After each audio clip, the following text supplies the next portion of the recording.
Welcome to qualifying here in Mexico, where the cars will be going out on track very shortly and battling it out to secure pole for tomorrow's Grand Prix.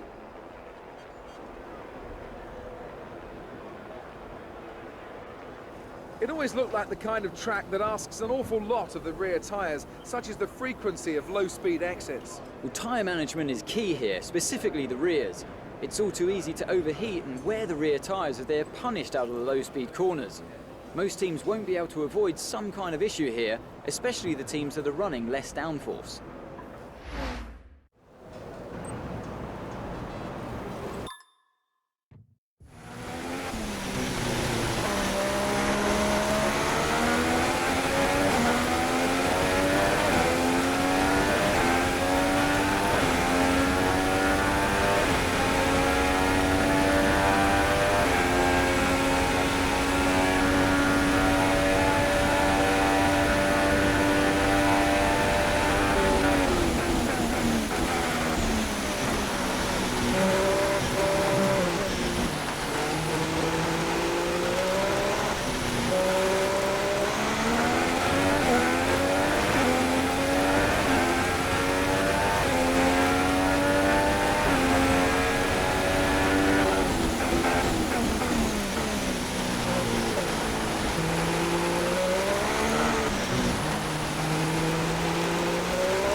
Wind down from the excitement of qualifying, here's a look at your top three.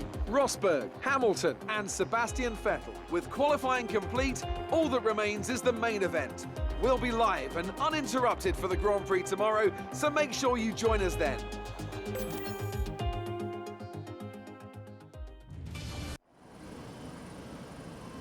Well, hello and welcome to a very special race here today. We have some marvellous machines down on the grid that in just a few moments will be accelerating up to some really high speeds indeed to compete for a prestigious Grand Prix victory. At 2,285 metres above sea level, the thin air of the Autodromo Hermanos Rodriguez poses a unique challenge, not just to a driver's skill, but to the efficiency of their engines as well. 17 corners make up a lap of this 2.6-mile circuit, and you can expect incredible speeds in excess of 220 miles per hour, and overtaking too into the hard braking zones of turns 1 and turn 4. And joining me amongst the cheers of the phenomenal Mexican fans, it's Anthony Davidson, and welcome along to this historic circuit. What an occasion this is. Yeah, it's hard to believe when you see the passion this country has for the sport that Formula One was away from Mexico for so long. It's fantastic to be here, and let's hope that the race lives up to the party atmosphere we've got going. It's a real fast track this. We get up to Monza levels of speed down the main straight thanks to the high altitude here at over 2,000 metres above sea level.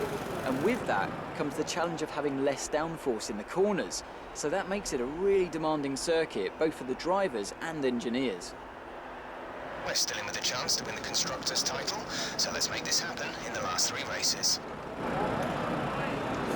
With that then, let's run through the grid order. Nico Rosberg will start his silver arrow from pole position, and it's Lewis Hamilton alongside. Looking down the rest of the grid, we have Vettel, Ricciardo, Max Verstappen and Räikkönen, Button, Alonso, Bottas and Felipe Massa, Sainz, Perez, Nico Hülkenberg and Grosjean, Kvyat, Gutierrez, Pascal Wehrlein and Kevin Magnussen, Haryanto and Ericsson, Jolyon Palmer and Felipe Nasser starts from the back of the grid.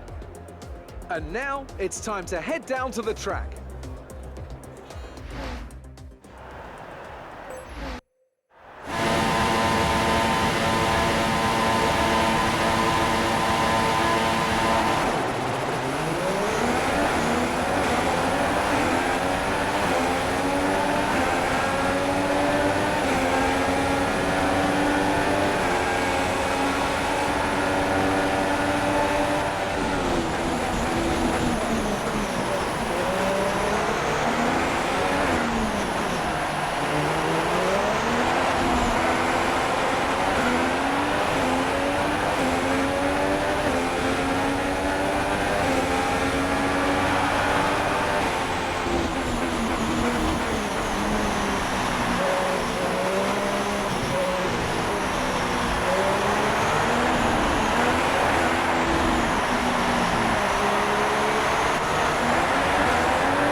Another fantastic victory for the Silver Arrows. Anthony, what do you think made the difference here? Well, I think the track conditions just really suited their car today. Wind, track temperature, you name it.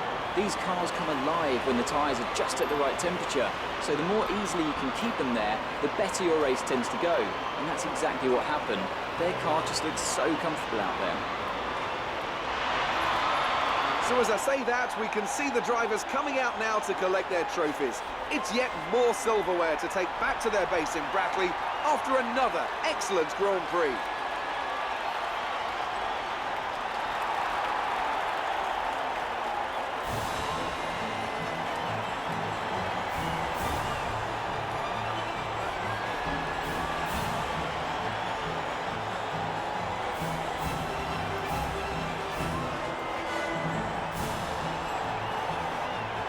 And now let's take a look at the drivers' standings. Well, the gap at the top of the championship has been cut down after a difficult race today for our championship leader. And now I'd like to ask you, Anthony Davidson, who was your driver of the day?